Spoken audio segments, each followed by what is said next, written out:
মানুষ যখন মারা যায় ওই মানুষটাকে কাফন পরানো হয়। মানুষ যখন মারা যায় ওই মানুষটা জানাজা আদায় করা হয়। মানুষ যখন মারা যায় ওই মানুষটাকে খাটিয়াতে তুলে নিয়ে কর্মস্থানে নিয়ে গিয়ে মিনহা খালাকনাকুম ওয়া ফিহা নুইতুকুম ওয়া মিনহা নুখরিজুকুম তারাতান উখরা বলে মাটি দিয়ে চলে আসে। এ যুবকেরা, বাপেরা, আব্বারা, তরুণেরা, তোমার আমার কবরে তোমার আমার ভাই বোন, আত্মীয় স্বজন, পাড়া প্রতিবেশী, বাপ মা কেউ যাবে না। তোমার আমার কবরে তোমাকে আমাকে বুঝিয়ে দিতে হবে।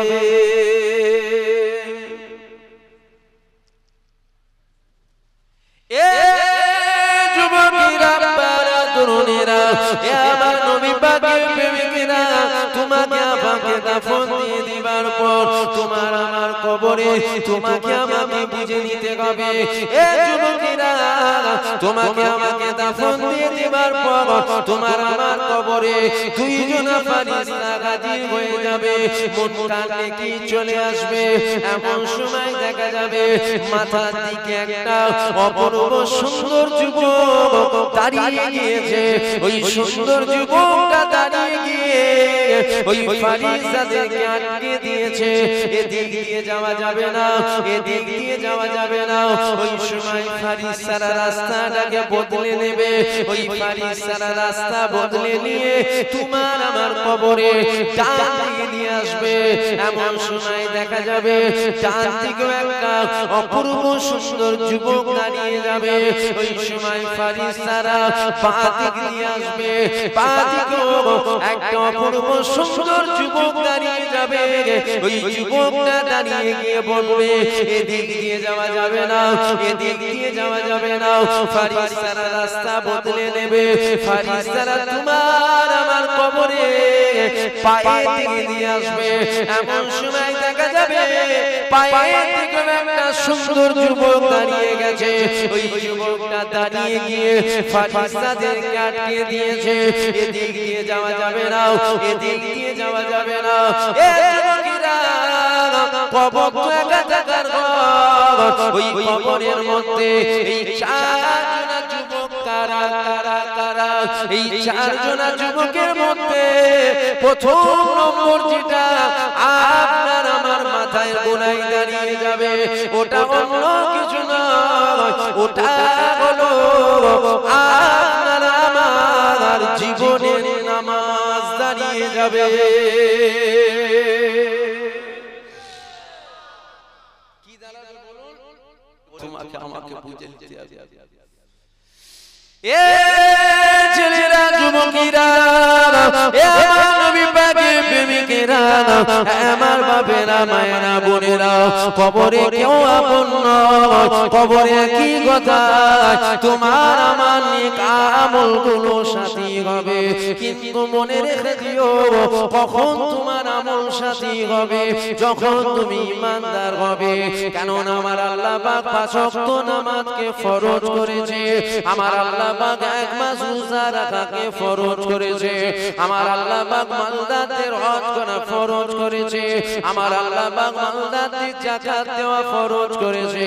এ যুবকেরা, কিন্তু মনে রেখে দিও, প্রথম তোমাকে ঈমানদার হতে হবে।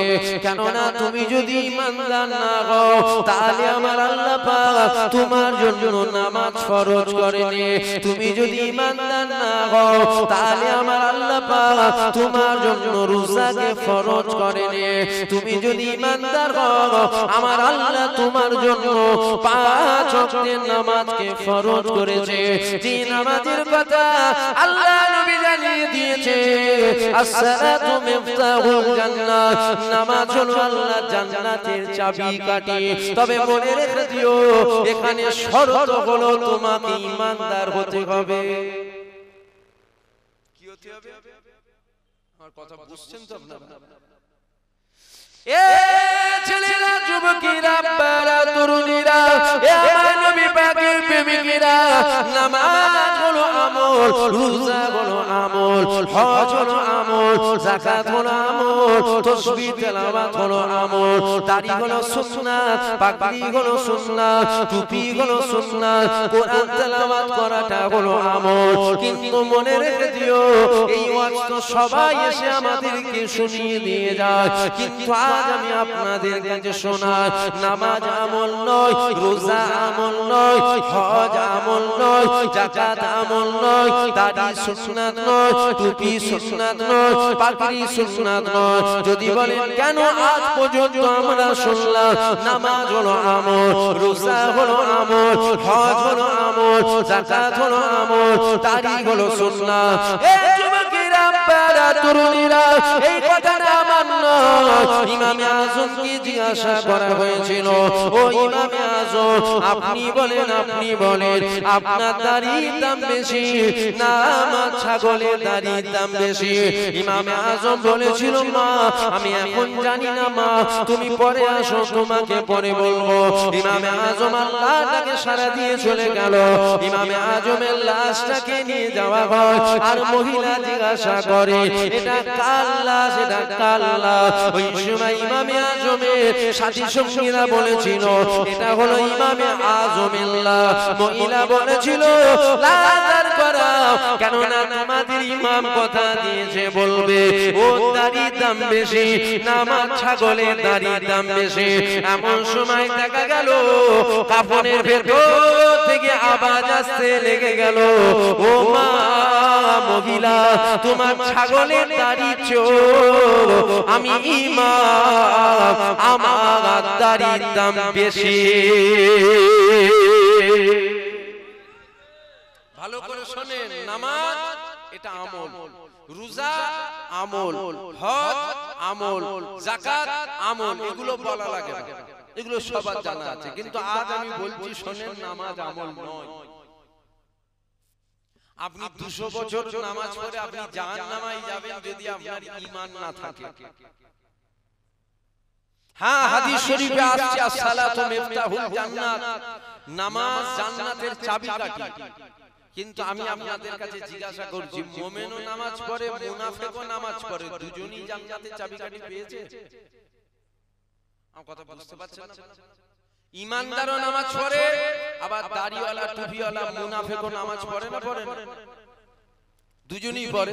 তাহলে হাদিস যদি হয় as-সালাতু মিফতাহুল জান্নাত, নামাজ জান্নাতের চাবিকাঠি, তাহলে মুমিনও জান্নাতের চাবি পাবে, ঈমানদারও পাবে, আর মুনাফিকও পাবে। তাহলে এখানে কি ব্যাপার? এখানে শর্ত হলো ঈমান। তুমি যদি ঈমানদার হও, তুমি যদি নামাজ পড়ো, তোমার নামাজ as-সালাতু মিফতাহুল জান্নাত, তোমার নামাজ আল্লাহর জান্নাতের চাবি হয়ে যাবে। জোরে বলো সুবহানাল্লাহ। এ ছেলেরা, যুবকেরা, পাড়া তরুণীরা, এ আমার নবী পাকের প্রেমিকেরা, ভালো করে বুঝার চেষ্টা করেন। আগে নামাজ পড়লে হবে না, আগে ঈমানকে ঠিক করতে হবে। আগে রোজা রাখলে হবে না, আগে ঈমানটাকে মজবুত করতে হবে। আগে হজ করলে হবে না, আগে তোমাকে ঈমানদার হতে হবে। এ যুবকেরা, পাড়া তরুণীরা, এখানে কি বুঝলেন? নামাজ হলো আমল, রোজা হলো আমল, হজ হলো আমল, যাকাত হলো আমল, দাড়ি হলো আমল, টুপি হলো আমল, কোরআন তেলাওয়াত করাটা হলো আমল, বাপ মায়ের খেদমত করাটা হলো আমল। ঈমানটা কি? ঈমানটা কি? কেন ঈমান আর আমল দুটো এক নয়, দুটো আলাদা আলাদা পার্ট। নামাজ হলো আমল, ঈমান নামাজ নয়। রোজা হলো আমল, ঈমান রোজা নয়। এ যুবকেরা, এ আমার নবী পাকের প্রেমিকেরা, ঈমানটা কি একদম সংক্ষেপ করে বলছি শোনেন। নামাজ যদি জীবনে কাজা হয়ে যায়, আমার আল্লাহ পাককে বলে, আল্লাহ পাক আমি নামাজ কাজা করে ফেললাম, আল্লাহ পাক আপনি আমাকে মাফ করে দেন, আপনি আমাকে মাফ করে দেন।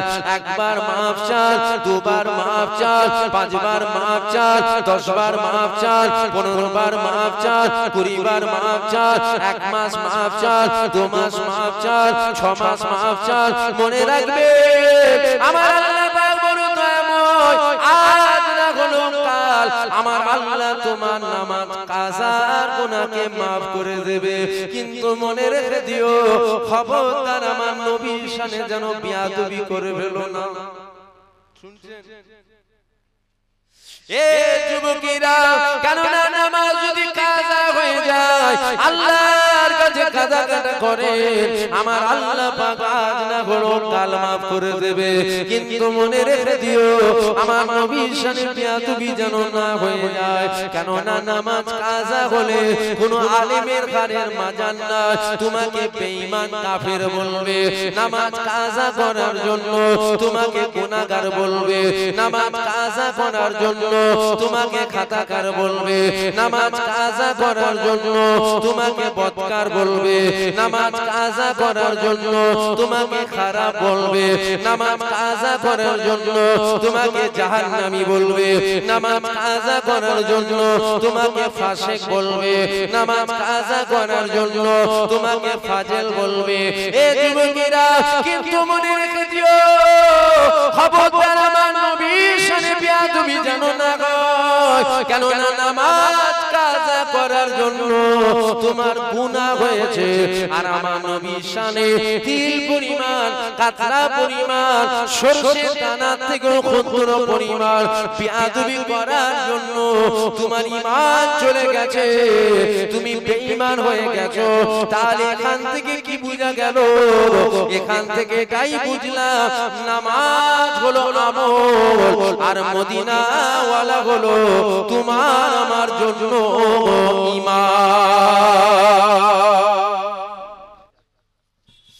এ ছেলেরা যুবকেরা বারা তরুণীরা এ আমার নবী পাকের প্রেমিকেরা আল্লাহ নবীদের হাজার বছর আগে জানিয়ে দিয়েছে আখিরি জামানায় মসজিদ ভর্তি নামাজি হবে কিন্তু ঈমানদার খুঁজে পাওয়া যাবে না ঈমানদার খুঁজে পাওয়া যাবে না ঈমানদার খুঁজে পাওয়া যাবে না এ যুবকেরা বারা এ আমার নবী পাকের প্রেমিকেরা আমাদের আগে ঈমানকে ঠিক করতে হবে তারপরে নামাজ পড়তে হবে আগে ঈমান ঠিক করো তারপরে রোজা রাখো আগে ঈমান ঠিক করো তারপরে হজ করো কেননা নামাজের জন্য নবী নয় নবীর জন্য নামাজ পেলা রোজার জন্য নবী নয় নবীর জন্য রোজা পেলা হজের জন্য নবী নয় নবীর জন্য হজ পেলা এ যুবকেরা আল্লাহ পাকের হাজী বান্দা আল্লাহর কাবা তওয়াফ করতে গিয়েছে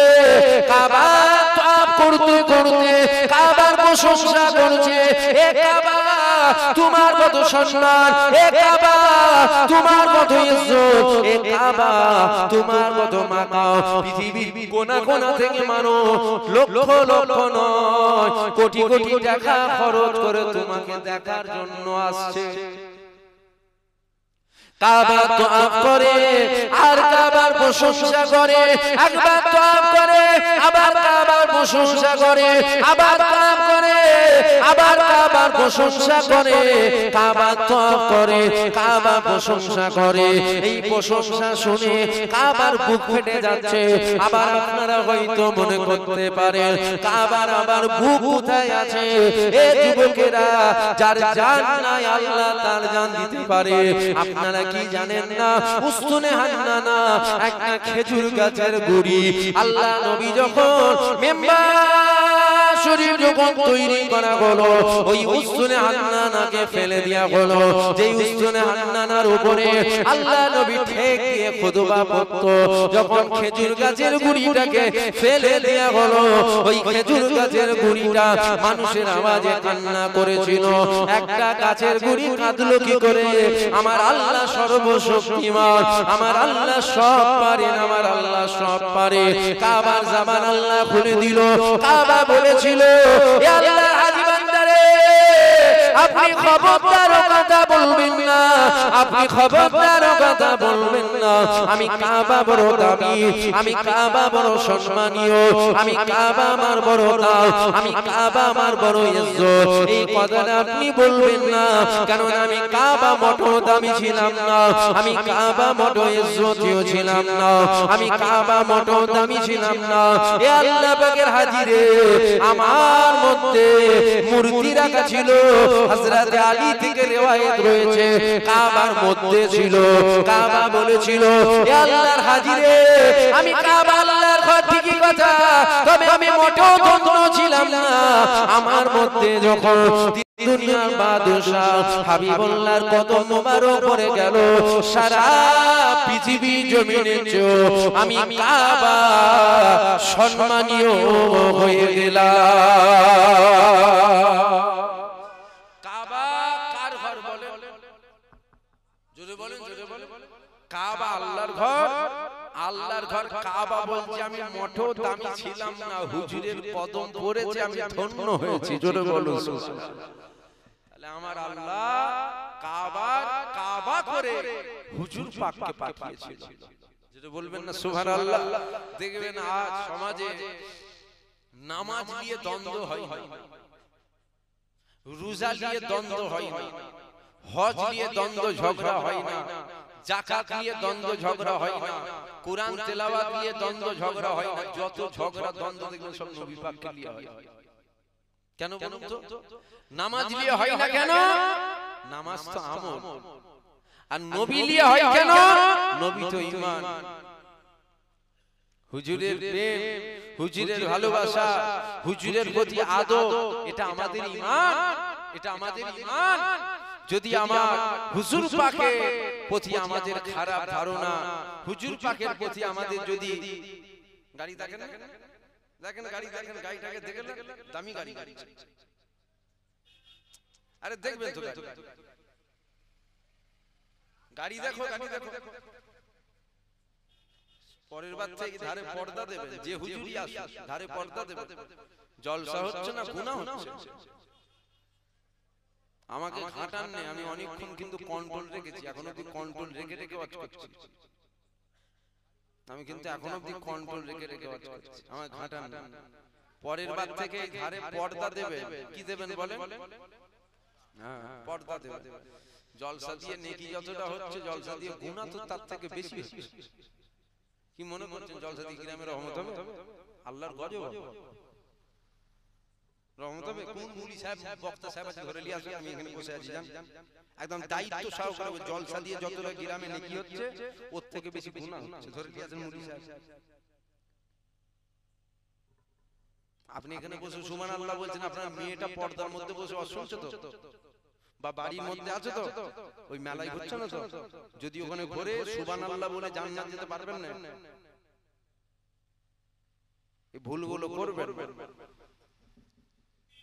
এখানে নবিয়ানা মিলাদ হচ্ছে, কি হচ্ছে, এটা কি হচ্ছে? হ্যাঁ, এগুলো বললে বলতেও তো আমাদের লজ্জা লাগে। এগুলো লজ্জা নয়? আবার সব মুলি সাহেব এসব কথা বলবে না, জানেন তো? মুলি সাহেবের কথা কি বলি বলেন তো? এখন মুলি সাহেবরা হক কথা বলা ভুলে গিয়ে মুলি সাহেবরা মুরিদের মাথায় হাত বুলোয়, গালে চুমু খায়, দাওয়াত না ফসকে যায়, দাওয়াত না ফসকে যায়। মুলি সাহেব কি হবে বলেন তো? আপনারা অবশ্যই কি পাবেন বলেন তো? যাক বাদ দেন, থুক করি বাদ। রাগ করলেন নাকি আপনারা? হ্যাঁ, রাগ করেন না। আপনারা রাগ করলে আমার বয়ে গেছে, জানেন, জিজ্ঞাসা করতে হয় একটু করলো। আপনারা যদি রাগও করেন আমার বয়ে গেছে, রাগ করবেন তো? আমার বাপের ইসলাম না আপনার বাপের ইসলাম? এই কথা বলছেন না কেন? ছোট হুজুরের ইসলাম? আমি কি আমার বাপের কথা বলছি নাকি যে রাগ করার ব্যাপার আছে না? আমি তো ইসলামের কথা বলছি। আপনার রাগ হলো কি না হলো কি হয়েছে?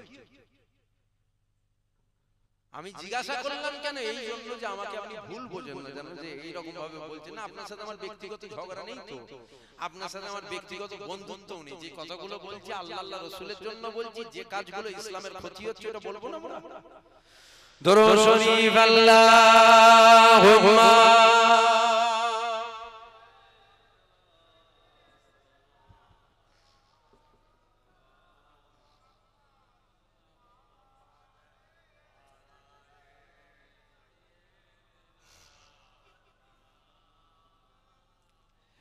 एक दिन हम भी मदीने जाएंगे, एक दिन हम सब मदीने जाएंगे, मुस्तफा नजरे करम फरमाएंगे मुस्तफा नजरे करम फरमाएंगे एक दिन हम भी मदीने जाएंगे अल्लाहुम्मा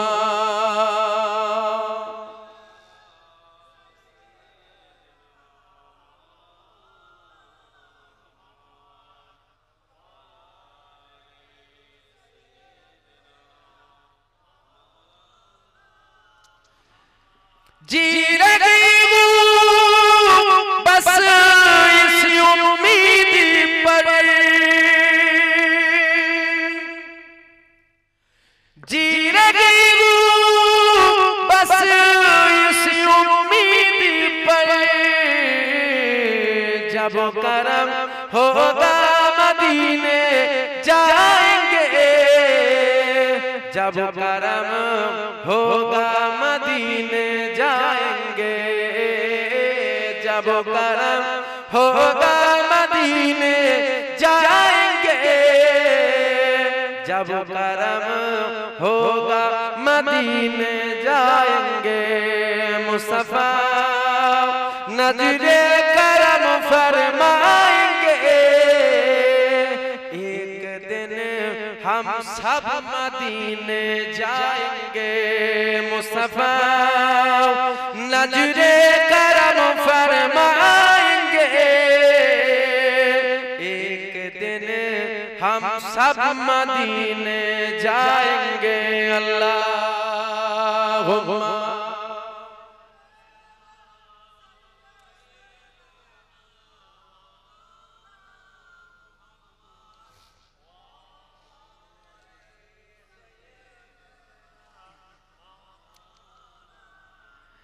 साखिए कौसर करम फरमाएंगे साखिए कौसर करम फरमाएंगे हम पिएंगे वो पिलाते जाएंगे हम पिएंगे वो पिलाते जाएंगे वो पिलाते जाएंगे हम पिएंगे वो पिलाते जाएंगे मुस्तफा नजरे करम फरमाएंगे एक दिन हम सब मदीने जाएंगे मुस्तफा नजरे करम फरमाएंगे एक दिन हम सब मदीने जाएंगे अल्लाहुम्मा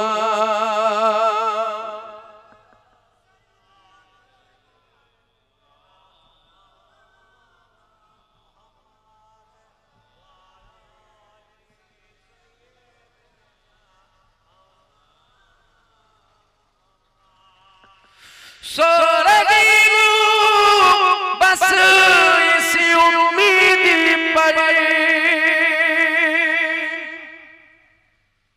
सो रही हूँ बस इस उम्मीद पर ख्वाब में चेहरा दिखाने आएंगे ख्वाब में चेहरा दिखाने आएंगे ख्वाब में चेहरा दिखाने आएंगे ख्वाब में चेहरा दिखाने आएंगे मुस्तफा नजरे करम फरमाएंगे एक दिन हम सब मदीने जाएंगे मुस्तफा नजरे करम फरमाएंगे एक दिन हम सब मदीने जाएंगे अल्लाहुम्मा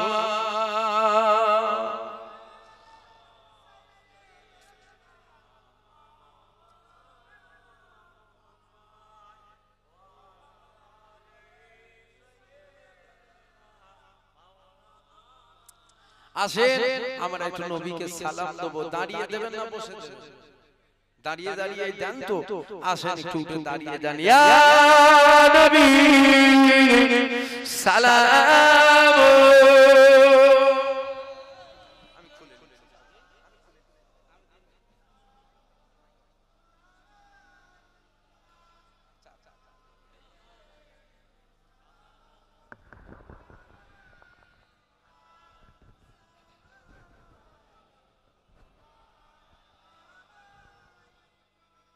আসেন নবীকে সালাম দেব। যদি কেউ আমার ওই ভিডিও করে থাকে ওটা আপনি কেটে দেবেন। ফটো তোলা হারাম। ফটো তোলা কি বলে? জোরে বলে। হ্যাঁ, ফটো তোলা হারাম। ফটো তোলা ওটা হারাম। এক তামার হাড়ি গরুর দুধে যদি সরষে পরিমাণ কুকুরের পেশাব পড়ে যায় ওটা হারাম হবে না হালাল হবে? এখন যদি বলেন না voter card, Aadhaar card, PAN card, ration card, passport ওটা প্রয়োজন। ওটা কি? ওটা প্রয়োজন। প্রয়োজনে চলবে, চলবে আর জায়েজ দুটো এক না আলাদা? প্রয়োজনে চলবে, এই যে প্রয়োজনে চলবে আর জায়েজ দুটো এক না আলাদা? দুটো আলাদা। চলবে আলাদা আর জায়েজ এটা আলাদা। ফটো তোলাটা হলো হারাম। আর আপনাদের কি দোষ দেব? দোষ তো আপনাদের নয়। মুরিদ যদি হুজুর যদি মুরিদকে নিয়ে সেলফি তোলে, শুনছেন না? আমার কথা শুনতে পেয়েছেন? আমার কথা বুঝতে পারছেন? হুজুর যদি মুরিদকে নিয়ে সেলফি লায়, ও মুরিদ কি শিখবে বলেন তো? দোষ মুরিদের? দোষ তো মুরিদের নয়, দোষ তো হুজুরের। হুজুর যেমন শিখাবে মুরিদ তো তেমন শিখবে। এটা বলাতে কি রাগ হয়ে গেল? আবার বলি, ইসলাম আপনার বাপের নয়, আমার বাপের নয়। কে চটলো কে পটলো অত দেখার টাইম আছে নাকি? খাবার কোথায় গেল? হারাম যখন হয়ে যায় ও এক তামার হাড়ি হোক আর দু তামার হাড়ি হোক ফেলে দিতে হবে। এটা ইসলামের হুকুম। ও হুজুর মুলি সাহেব দাওয়াত করে ফুঁক দিয়ে, মুফতি সাহেব দাওয়াত করে ফুঁক ফুঁক ফতোয়া টতোয়া দিয়ে জায়েজ হবে না। ও ফেলে দিতে হবে। আসেন একটু নবীর সম্মানে দাঁড়িয়েছি। এবার যদি বলেন ফুরফুরার অনেক হুজুর ছবি তোলে, তার কবর জবাব সে দেবে, আপনি দেবেন? আমার কথা বুঝতে পারছেন না? যদি কেউ ফুরফুরার হুজুর ছবি তোলে, তার কবরের জবাব সে দেবে। সে কেন তোলে না তোলে সেটা সে ভালো জানবে। বুঝতে পারলেন? আমি জবাব দিতে পারবো না, তাই আমি তুলি না। এই কথাটা বলার উদ্দেশ্য, যদি কেউ আমার ভিডিও করে থাকেন ভিডিওটা কেটে দেবেন। নাই কিয়ামতের ময়দানে আপনি আল্লাহকে জবাব দেবেন, কেন আমি ছবি তুলি না। এবার বলবেন আপনার অনেক ছবি আছে, আপনার অনেক ভিডিও আছে, আমি বারণ করার পরেও যদি পিছন থেকে কেউ আমার ভিডিও করে, এর জন্য দায়ী আমি না। এর জন্য কিয়ামতের ময়দানে সে জবাব দেবে। কোন হুজুর তোলে না তোলে তার জন্য হারাম হালাল কখনো হয় না। আসেন একটু নবীকে সালাম দেব, দিল খুলে উচ্চ আওয়াজে, ভক্তির সাথে, ভালোবাসার সাথে, প্রেমের সাথে একটু নবী পাককে সালাম দেন। ইয়া নবী সালাম আলাইকা, ইয়া রাসূল সালাম, ইয়া হাবিব সালাম আলাইকা, সালাওয়াতুল্লাহ আলাইকা, ইয়া নবী সালাম আলাইকা, ইয়া রাসূল সালাম, ইয়া হাবিব সালাম।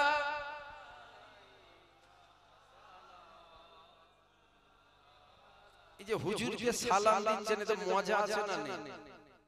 এত সত্যটা বলে। এই যে নবীকে সালাম দিচ্ছেন, এই সালাম দেওয়াতে মজা আছে না না? আবার এই মজা কিন্তু সবাই পায় না। কেন? যে মিষ্টি খায় সে তো মজা পায়। প্রেম যে করে সে তো মজা পাবে, প্রেম যে করে না সে কি মজা পাবে বলেন তো? তাহলে এই সালাম দেওয়াতে আবার কি মজা, এটা কিন্তু সবাই পাবে না। যে প্রেম করে সে ঠিক মজা পাবে।